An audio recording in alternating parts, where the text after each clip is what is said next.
Okay, ladies. Fridays just doesn't seem to be working at 10 o'clock for me. I just constantly have meetings and different things happening. But I'm here now. That's what counts. All right. So today, what I want to talk about, I'm just sorry, I'm just realized my wrong thing has come up. It just never seems to. Here we go. Got the right thing now. So good morning or afternoon now. So ladies, honest conversation, right?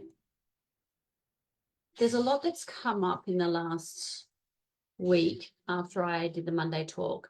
And one of the things is women are just happy to hear that it's not all about them. It's not their fault, all those things. And I think this conversation about libido has been one of the loneliest, or when women might think they're alone in the way they feel.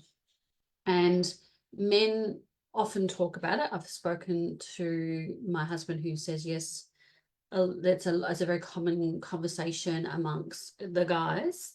But there's so much more to it. And that's what I want to raise awareness about and not want you to feel alone constantly.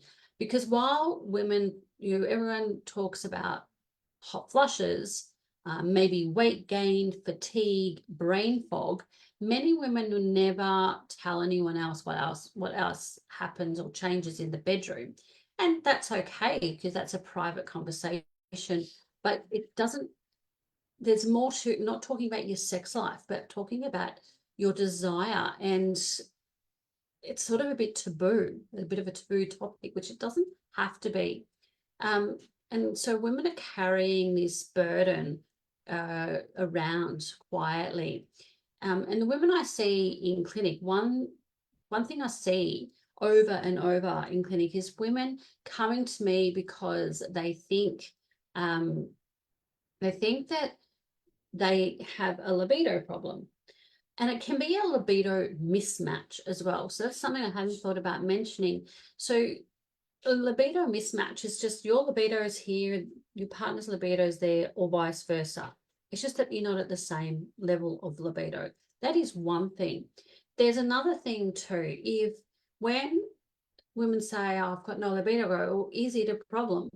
Because there are some relationships where it's actually not a problem. So you don't need to carry the burden or the guilt, right?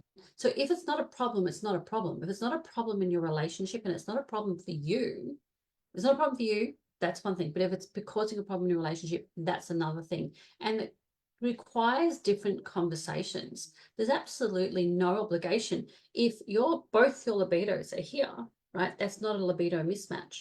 It's just when one libido is there and one libido is here, that's a libido mismatch. And that is what causes relationship problems generally, right? But as we start talking, so the conversation has a bit of a rhythm to it that I have because I've been doing this for so long. And what emerges is something much bigger. If I say, right, yes, there's a mismatch, and it might be, yes, it's a problem for me because I miss it. I miss intimacy, right? So then we start talking about, as I said on Monday, I don't want to repeat Monday, does it hurt? We have to clear you medically. But then when we start talking about libido that medically cleared, the things that emerge, exhaustion, stress, resentment, feeling touched out, not recognizing themselves anymore, feeling disconnected from your own body. And honestly, right, many women aren't grieving the loss of libido, they're grieving the loss of themselves. And what I hear all the time is, I love my husband, so why don't I want to have sex with him anymore? And underneath that question is often a lot of guilt. Women are worried. What's wrong with me? Am I letting him down? Will I ever feel normal again? Have I lost something important? And because nobody talks about it openly, many women assume they're the only one. I know there are women that talk about it too much, as well as never talking about it. So what are some of the myths? Myth 1, if I love my partner more, I'd want sex more. This is one of the biggest myths I see, because desire is not simply a measure of how much you love someone. I have worked with women who adore their partners. They have good marriages, strong relationships, good communication, and absolutely no desire. Why is that happening? Because desire doesn't happen in isolation. It happens inside the body. And if that body is exhausted, stressed, uncomfortable, inflamed, sleep deprived, think about all those things. How many can you say yes to those? Right? And overwhelmed, love alone cannot overcome the physiology. One thing I notice all the time is women blaming their relationship when the real issue is their body has been carrying too much for too long. What's another myth? My libido disappeared because my hormones disappeared. Now, before anyone misunderstands me, hormones absolutely matter, but it's not just estrogen and progesterone. There are other hormones that play here. And I spoke about this on Monday. But if it was just estrogen and progesterone, right, if these hormones were the entire story, every woman on HRT would have a fantastic libido. And we know that's not true. Because hormones influence desire, they don't create the condition for desire all by themselves. It isn't, I'm not talking about anti-hormones or anti-medication. It's simply recognizing that women are more complex than your hormonal levels. Myth 3, I should just push through. Oh, this one breaks my heart and gets me a bit riled up, right? Because many women think they should force themselves. I'm obliged. He's my husband. They push through. They get on with it. They think of England. They pretend everything is fine. Meanwhile, intercourse may hurt.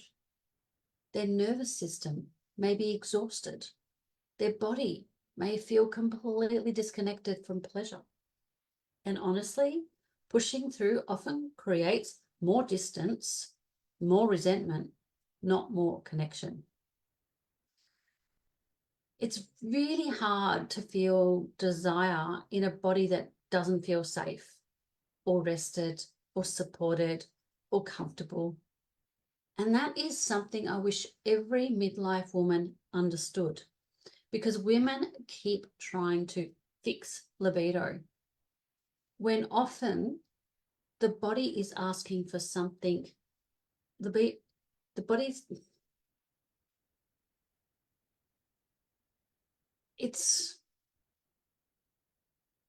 the body is asking for something deeper. And so the pushing through is not fixing what caused the low libido in the first place. Myth number 4, low libido is the problem. Here's what I think gets missed. Low libido is often not the problem. It's the messenger. And we all know, don't shoot the messenger. The message might be, I'm exhausted. I'm touched out. I don't feel safe. I'm overwhelmed. I'm uncomfortable. I'm disconnected. I don't recognize myself anymore. I don't feel comfortable in my body. Right? And until we understand the message, we just keep fighting the messenger. The encouraging part of this, when women begin supporting the whole picture, other things improve. Sleep improves, stress improves, comfort improves, connection improves, body confidence improves, and often desire begins to return. See how it's like the other way around? So not because we chased libido directly, but because we created the conditions to allow it to exist and start to flow. So if you've been quietly thinking, what happened to me?